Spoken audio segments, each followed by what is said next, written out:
What's up guys, it's Manga Time. Once again I'm here to bring you my review of Bleach 628 New World Orders. And I'm not sure why it's called that. The title doesn't seem to really have any relevance whatsoever actually. Obviously, there's kind of a new world going on, but I don't really know.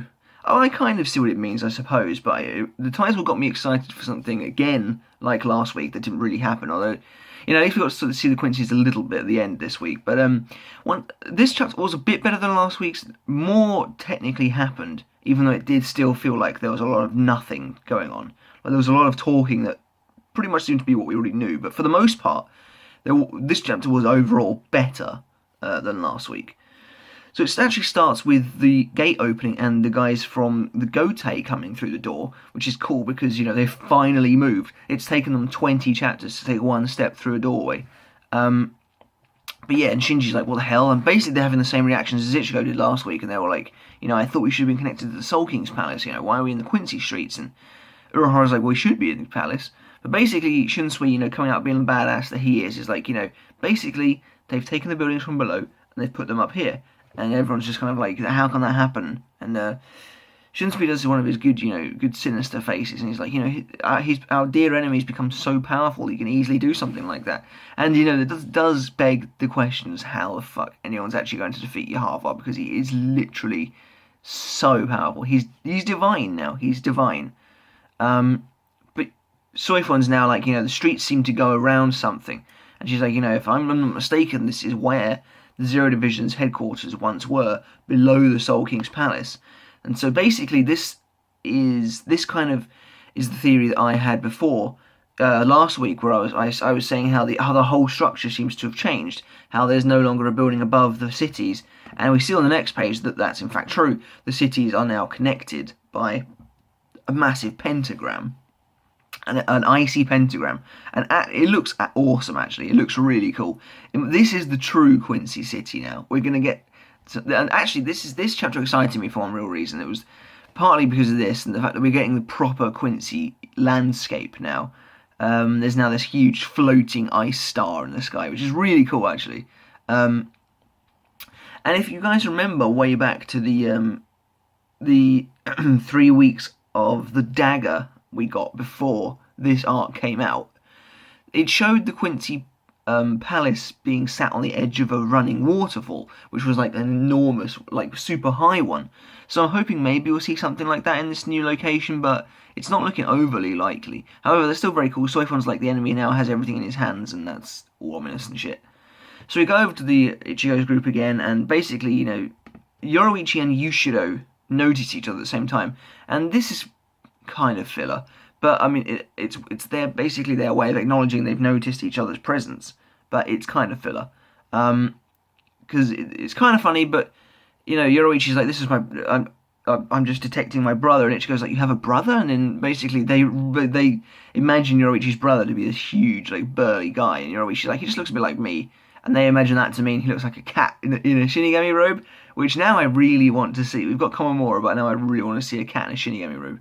But yeah, Yushiro jumps out to try and find them, but he basically just plummets off the side of the palace. Renji manages to grab him in time, but Byakuya theorizes that it's difficult for them to create footholds out here, as the concentration of reishi is now a hell of a lot higher, and which I think is interesting. I think maybe this might be an example of us needing to wait for a better translation, but why would it be harder to create footholds out of more reishi? That doesn't make any real sense to me, unless the reishi is so densely packed that it's hard to break it apart. But also, something else that's weird, I thought it was always said that it was impossible to fly in the Soul Society. So why would it be harder necessarily to create footholds now than it ever has been before? The whole flying thing's always been incredibly iffy. So that's just a bit random. But anyway, Byakuya says, the one who controls the reishi in this area is no longer one of our own. Presumably talking about Yhwach, not one of the other Sturmritter. If maybe like Pernida's power is just to control reishi, that'd be really overpowered. But basically Byakuya's like, it's a given they'd create a field that favours them. And he actually brings up the point that most Quincy's attacks are reishi related, which is interesting because they just don't seem to have been lately. Well, at least they are, but there's not been like any kind of racial dominance going on, like slavery or anything like that. So I'm really hoping we see slavery again. But anyway, Byakuya says, but to make things worse, this man's become someone powerful enough to kill the Soul King. Which is true. I think it's interesting. Byakuya is like, the creative field that favours them. They've said that before about the last battlefield, and it didn't change much for the Quincy. But Soifon's like, so the Soul King has been killed. As if the destruction of the world earlier hadn't confirmed that for her.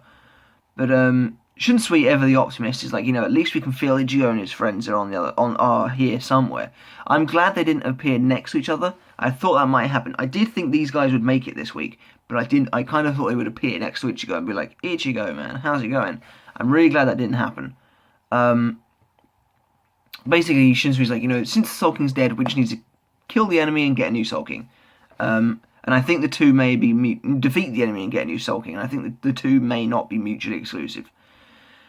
Shunsui then finally acknowledges Ukitake, finally acknowledges him. And he says if Ukitake were here right now, he'd probably say the same thing. And we get a shot of Kyoani and Sentaro. And I like this for two reasons. One is obvious, it's Shinsui's finally acknowledging his friend. Although that does make it sound like he might be dead, which would be hugely shit. And I like that Kubo keeps showing Kyoani and Sentaro, because obviously they're important to Ukitake, and he doesn't just forget about the little guys. It is very weird, though, that they're still actually coming along. It's possible, they're there to be Ukitake's replacement, technically, but Rukia could do that, so it's still weird. But anyway, Shinsui's like, let's get going, and this is cool. This next scene is cool, because basically he says, we won't be able to move forward unless we meet up with Ichigo and the rest, which I think is a bit weird. I don't see why that's necessarily true. But he says, isn't it time we, the Gotei, moved for the Gotei? And then everyone kind of shouts yes in a panel that mirrors, in a way, the panel of last week, which is Yoroichi saying, let's go, and everyone's standing there, which is cool, it's awesome. However, before they get their hopes up too much, there's a big explosion in the centre of the palace. And something begins to build out of the bottom of the ground. Now, I immediately was like, they're building the Senzai Q. They're taking the piss by building what looks like the Senzai Q in the centre of the new Quincy area, with like a Sokyoku Hill and everything. They don't quite do that. They basically do that. They don't quite.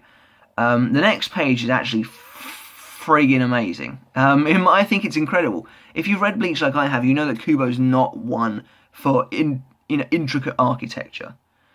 Like if you read something like Fairy Tail, you get incredible looking buildings in Fairy Tail. Very rarely do you get that in Kubo. However, this Quincy Tower looks fucking amazing. It actually looks incredibly good. It's like a fully fledged castle. It's like going back as well. It's not just tall, it's going back as well. And it looks freaking awesome. Seriously, the European theme going on with the Quincy architecture is amazing.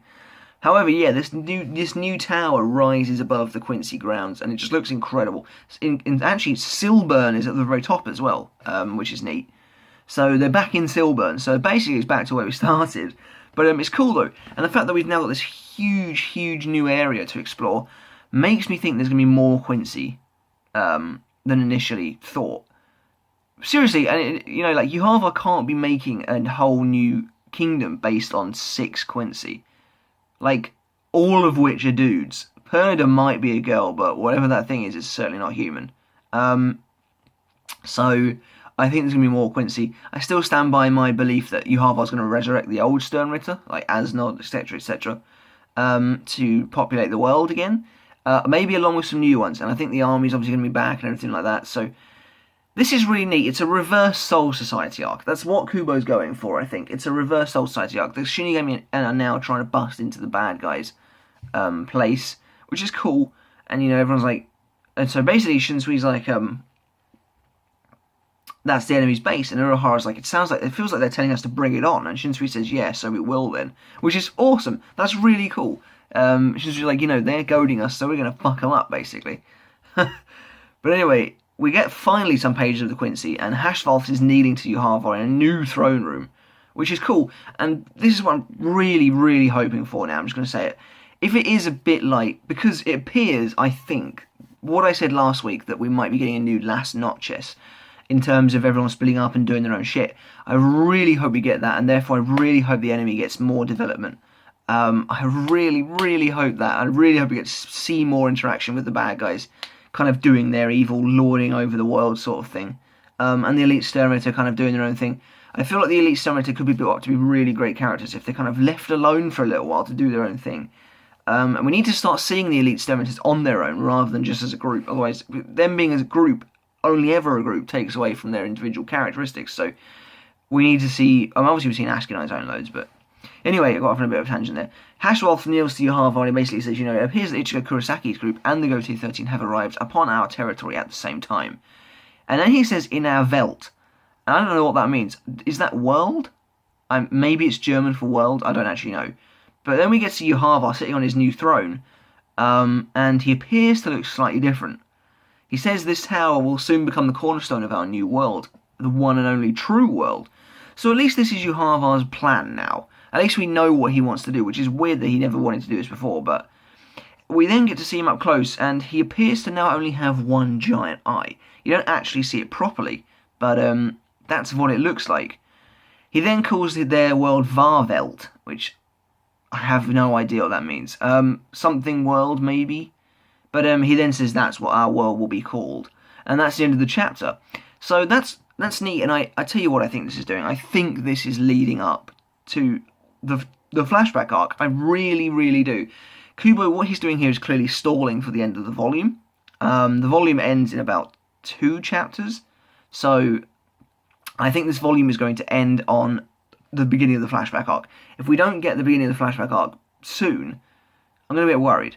But this whole Yhwach is now revealing his plan, his new world plan. This is our world. This is what we want to do. I really think that's what's going to happen soon.